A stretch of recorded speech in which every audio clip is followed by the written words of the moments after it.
সংযুক্ত কিষাণ মোর্চা ও কেন্দ্রীয় trade union সমূহ কৈলাসহর মহকুমা কমিটির উদ্যোগে বৃহস্পতিবার দুপুরবেলা কৈলাসহরে একটি বিক্ষোভ মিছিল ও পথসভা অনুষ্ঠিত হয়।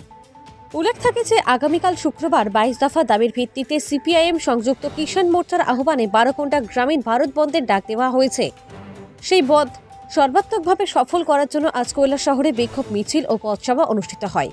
সেই 22 দফা দাবিগুলির মধ্যে উল্লেখযোগ্য দাবি হল সরকারি ও বেসরকারি কৃষি ঋণ মুকুব করতে হবে, বিদ্যুৎ বেসরকারিকরণ বিল বাতিল করতে হবে, শহীদ কৃষক পরিবারগুলিকে সরকারি সাহায্য দিতে হবে, সমস্ত মিথ্যা মামলা প্রত্যাহার করতে হবে সহ অন্যান্য 22 দফা দাবিতে আগামীকালের 12 ঘণ্টা গ্রামীণ ভারত বন্ধে ডাক দিয়েছে সিপিআইএম সংযুক্ত কিষাণ মোর্চা।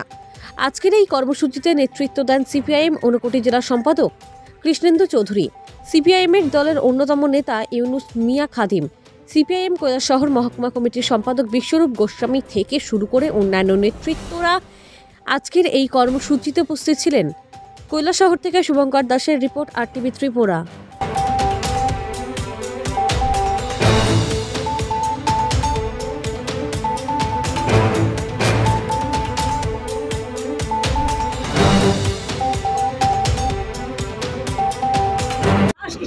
আপনারা সবাই ইতিমধ্যে জেনে গেছেন যে আগামীকাল সারা ভারতবর্ষে গ্রামীণ ভারত বন্ধ। কেন আমরা এই বন্ধ দেখেছি তার প্রচার ইতিমধ্যে আমাদের এই কৈলাসহর মহকুমার বিভিন্ন বাজারে আমরা সভা করেছি এবং ইতিমধ্যে লিফলেট পথ চলতি সমস্ত মানুষের হাতে তুলে দেওয়া হচ্ছে, পোস্টারিংও করা হচ্ছে এই বন্ধ কেন আমরা করতে যাচ্ছি। আপনারা জানেন 1991 সালের 6 জুন কেন্দ্রের প্রধানমন্ত্রী তখন নরসিংহ রাও উদারবাদী অর্থনীতি চালু করেছিলেন। আমরা সেই সময় বলেছিলাম আপনি আমাদের দেশটাকে ধ্বংসের দিকে নিয়ে যাবেন না, এতে আমাদের দেশের অর্থনৈতিক বিপন্ন হয়ে যাবে। নরসিংহ রাও সেদিন বলেছিলেন লগ্নি যদি না আসে দেশ কিভাবে চলবে, লগ্নি দরকার। কিন্তু আমার দেশের কৃষক, আমার দেশের শ্রমিকদের তাদের উপর আঘাত এনে সেখানে উদারবাদী অর্থনীতি চালু করলে পরে তার সর্বনাশ হয়ে যাবে। আমাদের কথা সেই সময় উনি শুনলেন না। আপনি জানেন আমরা প্রায় 22টা ধর্মঘট আমরা করেছি। সেই ধর্মঘটে 7-8টা ধর্মঘটে বিজেপির যে সংগঠন বিএমএস তারাও আমাদের সাথে ছিল এবং আজকে যে আমরা বন্ধ আছে আইনটিসি আমাদের সাথে আছে। এবং এই জায়গায় যখন অটল বিহারী বাজপেয়ীর সরকার আসে সেই উদারবাদী অর্থনীতিকে আরো ঢালাই হারে ভারতবর্ষের মধ্যে চালু করার জন্য সিদ্ধান্ত গ্রহণ করেছিল এবং মনমোহন সিং এর সরকারও একই পথে সেখানে চলছিলেন। এবং জানেন যারা কৃষকের উপর আঘাত আনছেন, শ্রমিকের উপর আঘাত আনছেন, আমরা সেই সময় কথাগুলো বলেছি কিন্তু আমাদের কথা সেখানে সেই সময় তারা সরকারগুলো শুনেননি।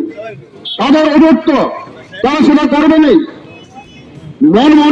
নরসিংহ রাও সরকারকেও চলে যেতে হয়েছে, অটল বিহারী বাজপেয়ীর সরকারকেও চলে যেতে হয়েছে, মনমোহন সিং এর সরকারকেও চলে যেতে হয়েছে।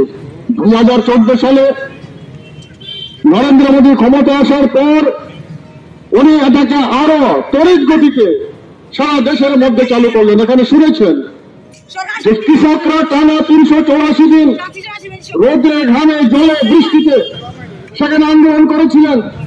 সেই সময় সরকার কথা দিয়েছিলেন কৃষকদের সাথে কথা বলে তারা একটা সুষ্ঠু সমাধানে যাবে, কিন্তু আজ পর্যন্ত সেই আলোচনার সময় তাদের হয়নি।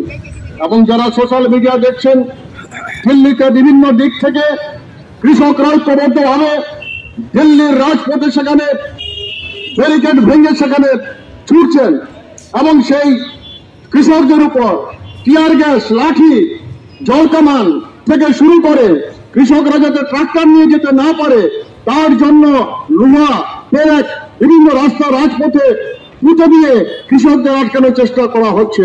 কিন্তু কৃষকরা সেই বাধা অতিক্রম করে আজকে দিল্লির সেখানে যাচ্ছে। গ্রামীণ ভারত বন্ধ যারা কৃষকরা শ্রমিকরা দেখেছেন সেই বন্ধের উপর লাঠিচার্জ করা হবে, টিয়ার গ্যাস চালানো হবে, করতেই পারে, কিন্তু তারপরও কিন্তু আমরা সাধারণ মানুষের কাছে সেই বক্তব্যটা আমরা নিয়ে যাওয়ার চেষ্টা করছি। আমরা বলছি আপনাদের যে নীতি গণতন্ত্রের উপর আক্রমণ আসে, যে নীতি শ্রমিকের উপর আক্রমণ আসে, যে নীতি কৃষক ক্ষেত মজুরের উপর আক্রমণ আসে, সেই নীতি আপনাকে পাল্টান, সেই নীতি পাল্টাতে হবে সেই জায়গার মধ্যে। কিন্তু সেই কথাগুলো তারা শুনছেন না।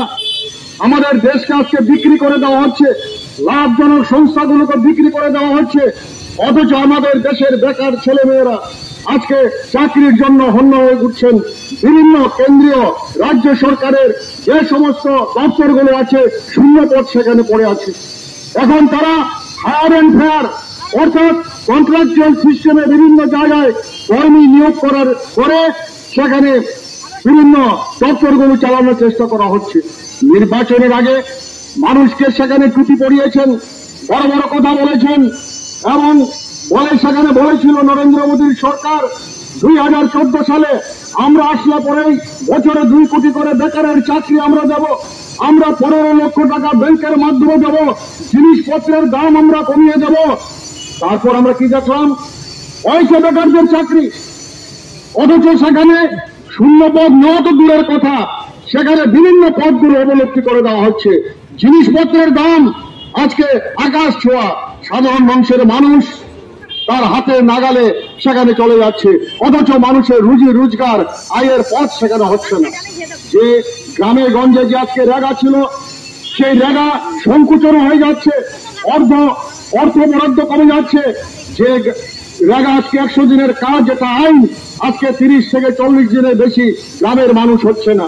আমাদের রাজ্যের বামফ্রন্ট থাকাকালীন শহরের শ্রমিকদের জন্য কুয়েতের ব্যবস্থা করা হয়েছিল, আজকে শহর এলাকায় সেই কুয়েতের কাজ সেখানে নেই। কিষাণ মোর্চার আহ্বানে আগামী 16 ফেব্রুয়ারি কাল আগামীকাল সারা দেশের গ্রামীণ ভারত বন্ধ এবং সঙ্গে সিআইটি অন্তর্ভুক্ত সমস্ত পরিবহন বন্ধ, এই স্ট্রাইক দেখা হয়েছে, বন্ধ দেখা হয়েছে। এই বন্ধ মূলত কেন্দ্রীয় সরকারের কৃষির উপর যে আক্রমণ, শ্রমিকের উপর যে আক্রমণ, এই আক্রমণের বিরুদ্ধে প্রতিবাদ জানিয়ে এই বন্ধ। আপনারা জানেন 2021 সালে 26শে নভেম্বর থেকে 2022 সালে প্রায় 380 দিন, 82 দিন কৃষকরা, 84 দিন কৃষকরা তাদের দাবি দেওয়া নিয়ে এবং নতুন যে কৃষি আইন প্রণয়ন করেছিল কেন্দ্রীয় সরকার, তা বাতিলের দাবিতে একটানা দিল্লি আক্রমণ করে লড়াই করেছিল, দিল্লি ঘেরাও করে লড়াই করেছিল।